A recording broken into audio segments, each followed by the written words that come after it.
All right, what's going on, everyone? American Leeds, the American and Leeds YouTube channel. Thanks so much for tuning in.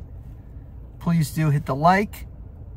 Helps the algorithm, helps small channels like me fight the algorithm. Subscribe if you're not subscribed. We're on the journey to 2,000 subs on this channel. The goal of this channel is to have a conversation about Leeds United. I'm an American fan. I love the Whites. One club city, all Leeds, aren't we? In Leeds, everyone is Leeds. I love it. I love this club. So I've been a fan since 2015. Look, big match. Friday night. Under the lights. I think it's going to be it's a tasty fixture against those that are sitting in first place, the Leicester City Football Club, the Foxes. Let's just break down some overall stats. And then I actually want to talk a little bit about the snakes. The snakes that left us. I want to talk a little bit about them towards the end of this, but just kind of basics on Leeds United and Leicester going into the clash. Leeds United are averaging 1.7 goals a game. The goal conversion rate currently sits at 10%. Leeds are 0 for 1 on penalties. Bamford, we are 0 for 6 on free kicks. Since I have been a Leeds United fan, outside of Pablo at moments, we have really not had a really good free kick taker. Obviously, last year was abysmal with Jack Harrison and Aronson standing over the kicks. I thought it was a joke.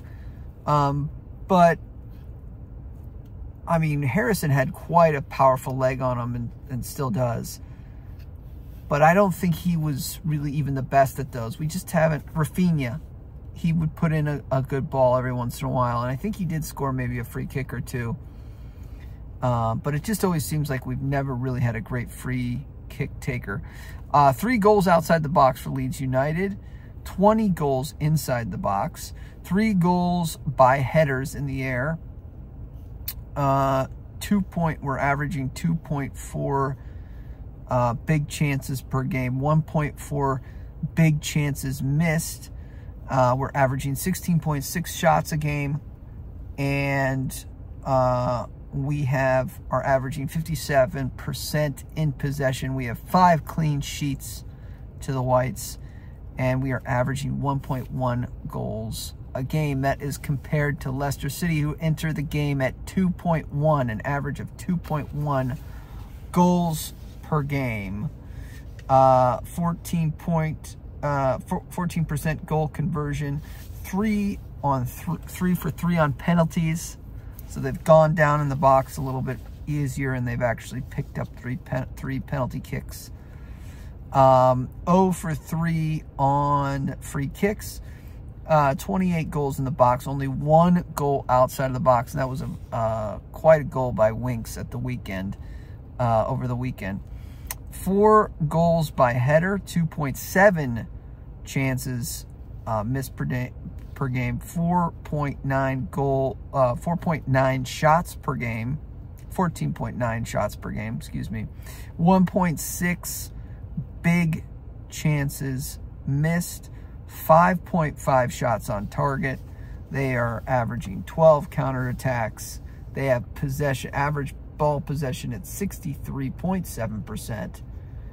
And they have 6 clean sheets to their name, 2.6 saves per game, and they're conceding 0.6 goals a game.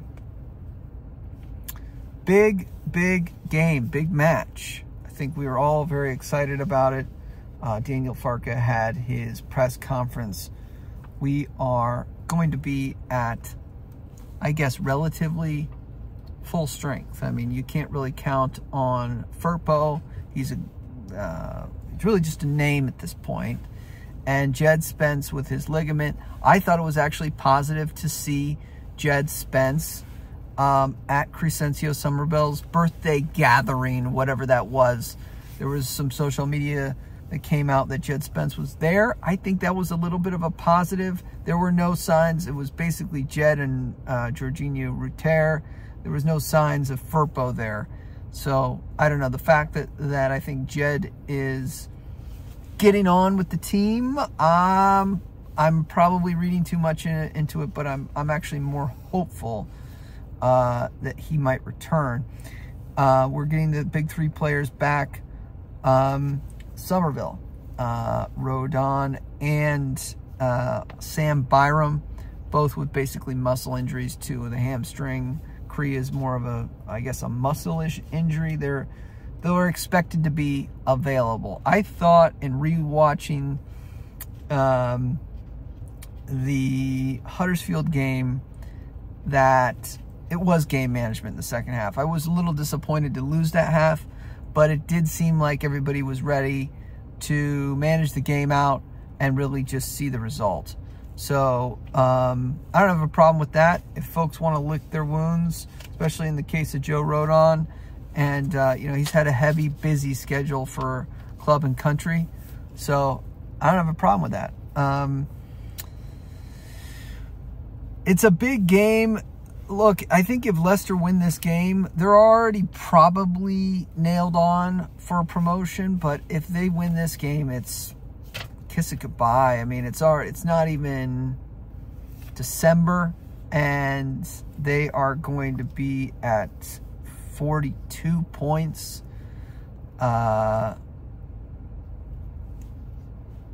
Yeah, I mean, you can pretty much nail them on for promotion now. And then if they really win, you're looking at another promotion rival being pretty significantly back in terms of points. So Ipswich would sit on 39 points. I'm sorry. Leicester City sit on 39 points. I apologize if I was talking about Ipswich there. Leicester City. Leicester City sit on 39 points. Ipswich sit on 34. Leeds United sit on 25, and Southampton, one back of us, 24. So that's 14 points gap. It could go to 17-point gap between us and Leicester City. We could close that gap to 11 with a win. Ipswich have Fulham today. It'll be interesting to see how they manage that game. And then Birmingham at the weekend with an increasingly desperate Birmingham side that are seeking results. Obviously, Wayne Rooney, the new gaffer there.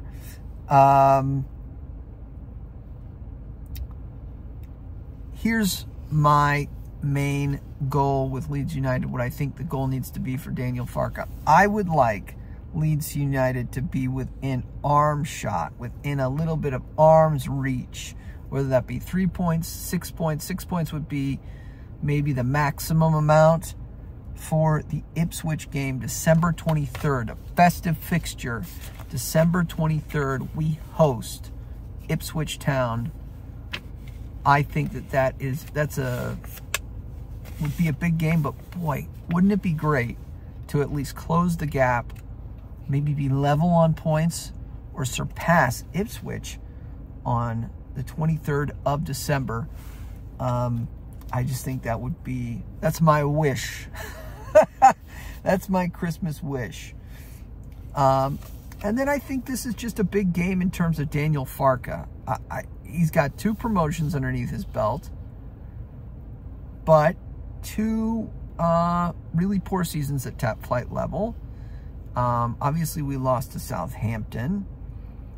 I think there are Farke skeptics out there. I think he's far and away better than some of the managers we had last year and the train crash that was. But I just think when the teams are even, does Daniel Farke have the system to cope? Man for man, you'd say that this is probably the most technically talented squad Leicester City is, maybe slightly more than Leeds. And so this is a big game for him, kind of taking Enzo, the Leicester City manager, for taking him for a win. I think, and Enzo this is just a small thing. Enzo bothers me. Enzo bothers me. He's just like baby Pep. Like how, it's not just the fact that his style of play is like that. When somebody's mannerisms kind of are the exact same as another person, that, I don't know, that just bothers me. What say me?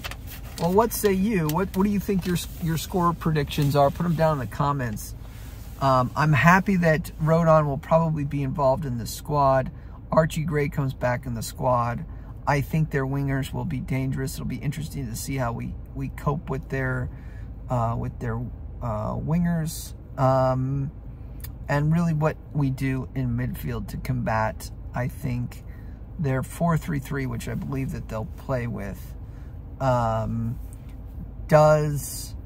Joel Perot continue to drop deep in that 10? Is that more of a sliding door look with Jorginho Ruter? How does Ruter express himself in this game? This is going to be a game where I think the defense is going to be much more solid at the back.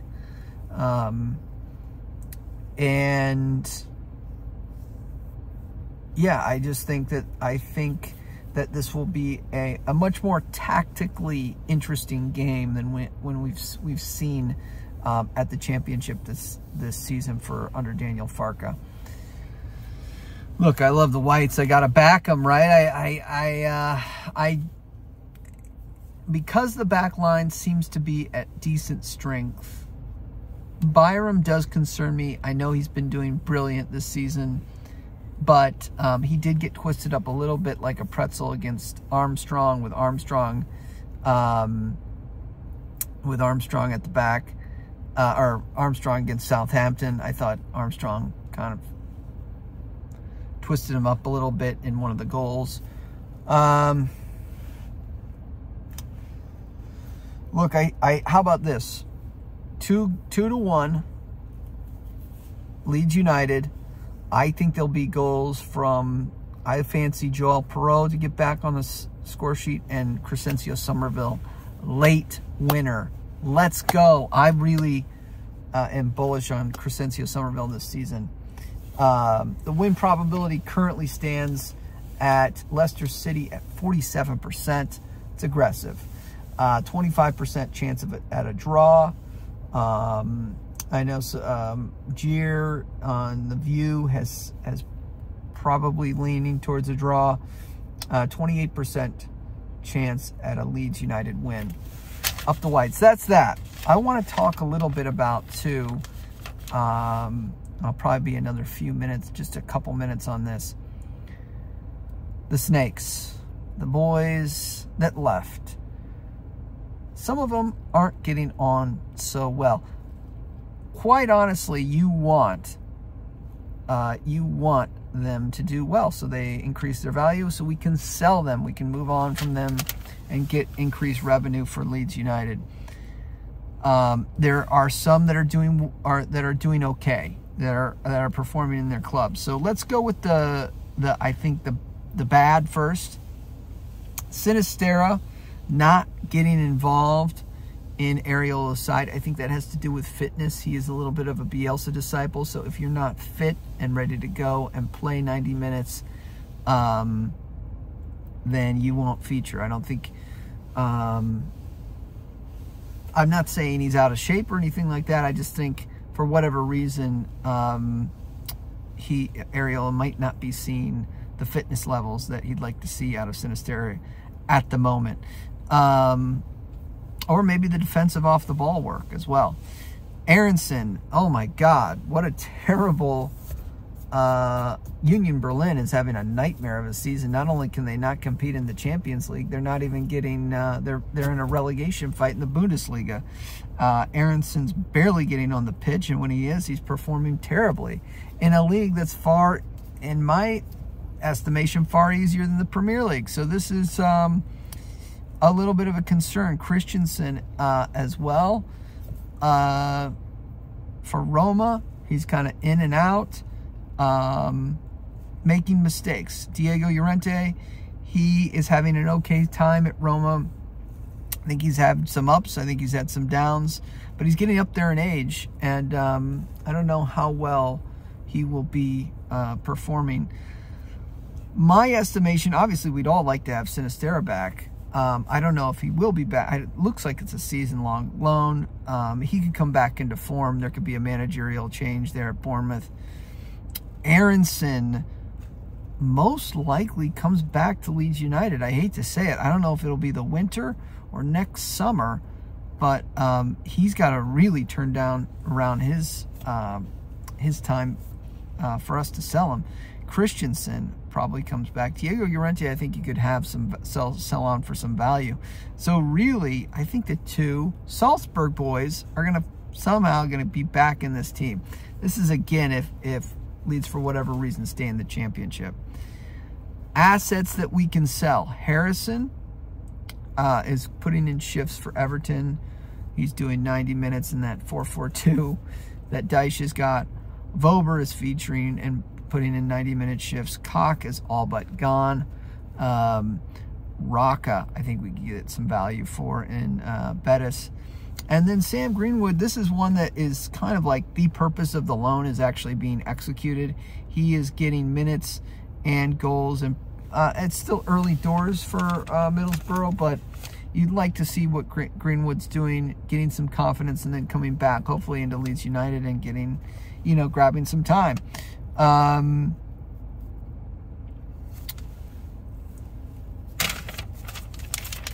That's it.